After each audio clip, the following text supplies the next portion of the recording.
तो आपदा के समय 2 आपदा प्रबंधन विभाग और एसडीआरएफ की चुनौती बढ़ जाती है। प्री मानसून की दस्तक के साथ ही दोनों विभाग अपनी तैयारियों में जुट गए हैं।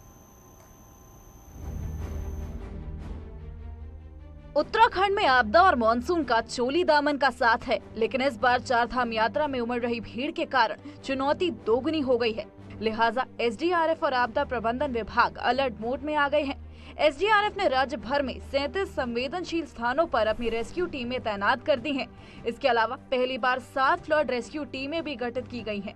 हाई एल्टीट्यूड में ऑपरेशन को अंजाम देने में ट्रेंड जवानों की एक टीम सहस्त्रधारा हेलीपैड पर तैनात रहेगी, जिसे जरूरत पड़ने पर हेली की मदद से कहीं भी ड्रॉप किया जा सकता है। माउंटेनियर्स हैं और कई पीक्स दुनिया की वो फतह कर चुके हैं। कुछ लड़के तो उसमें माउंट एवरेस्ट भी जा चुके हैं। तो वो सहस्त्रधारा हेलीपैड पे हमेशा मुस्तैद रहती हैं। कहीं कोई बात हुई तो हेलीकॉप्टर से वो तुरंत पहुंच जाती हैं। दूसरी ओर आपदा प्रबंधन विभाग ने भी सचिवालय स्थित अपने कंट्रोल रूम को एक्टिव कर दिया है, जहां चारधाम यात्रा की पल पल की जानकारी ली जा सकती है। विभाग का कहना है कि सभी संबंधित विभागों को अलर्ट कर दिया गया है।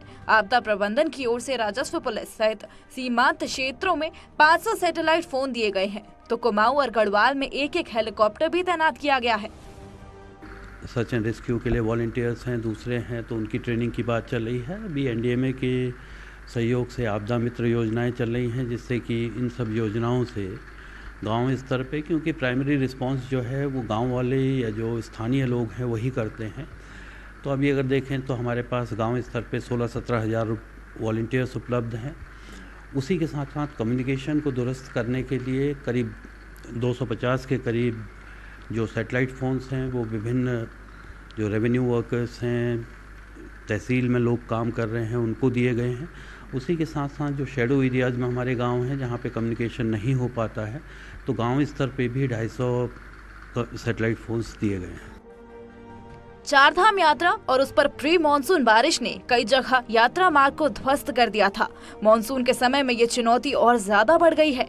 ऐसे में चारधाम को जाने वाली रोड पर 37 लैंडस्लाइड जोन को प्राथमिकता पर रखा गया है। न्यूज़ 18 के लिए देहरादून से सुनील नप्रभात की रिपोर्ट।